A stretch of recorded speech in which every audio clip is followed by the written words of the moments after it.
Hello. In this portion of the program, we're going to be exploring ideas around the concurrent treatment of trauma and addiction.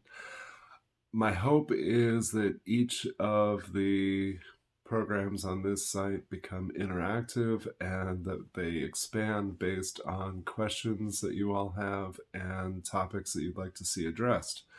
I wanted to talk about the basics of addiction recovery because, frankly, I became a mental health therapist specializing in trauma without ever taking a single course or even sitting through a single lecture about the nature of addiction and the pathways to recovery. So, in retrospect, I kind of laugh. I was very naive.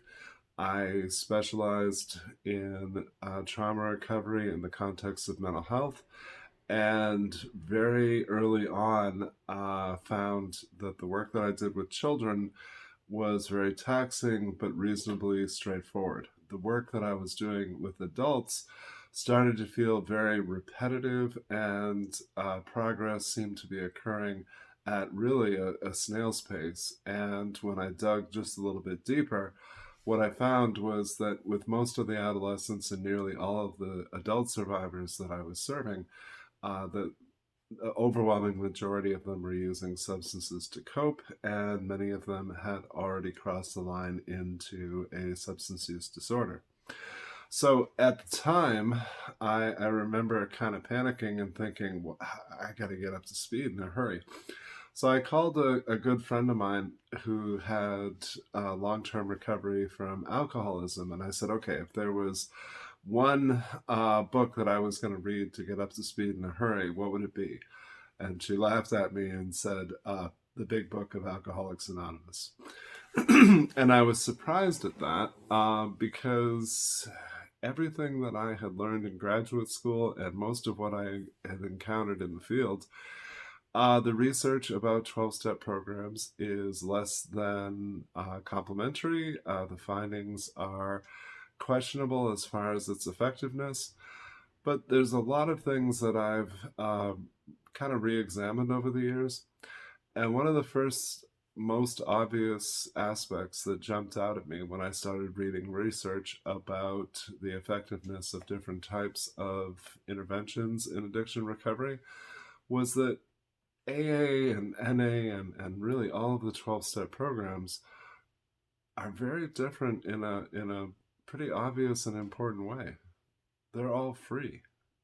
So everything that we compare them to is relatively expensive, has a lot of issues around almost a given that you have to have health insurance, almost a given that you're able to engage professionally and cover the cost of deductibles and copays, and almost a given that a person could be successful based on a professional intervention that is by definition always limited.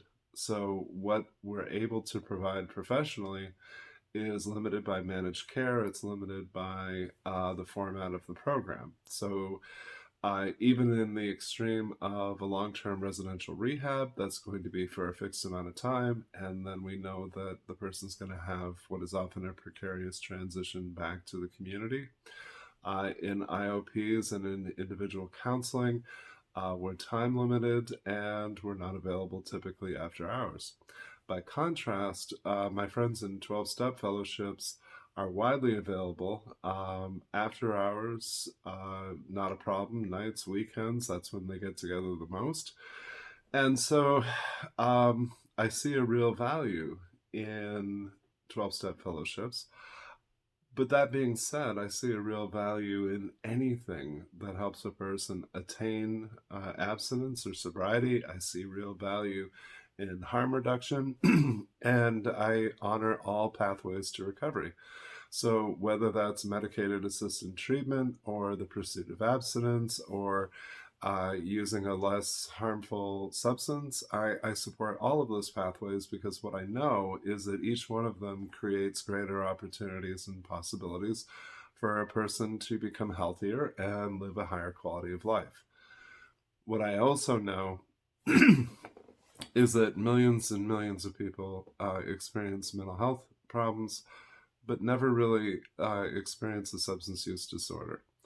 Conversely, people who experience substance use disorders overwhelmingly are survivors of trauma, overwhelmingly are people who live with mental illness.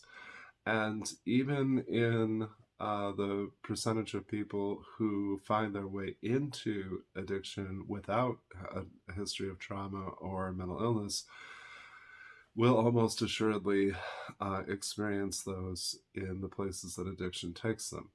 So, I want to share with you some of the really basic and important things that I've learned about the intersection of trauma and addiction. Of course, I'm a huge fan of the work of Johann Hari.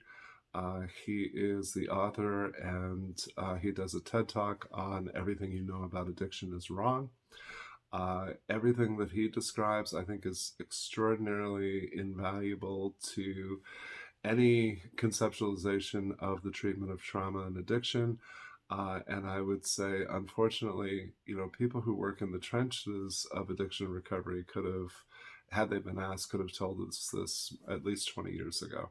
Um, Addiction is a lack of connection to self, to family, to friends, to community, to everything, because addiction gradually strips away everything that is good in our lives and everything that is good about a person. It strips away character, integrity, it strips away morals, beliefs, values, it strips away connection to people who love us. So that's a great starting point if you don't have a strong familiarity with addiction and addiction treatment.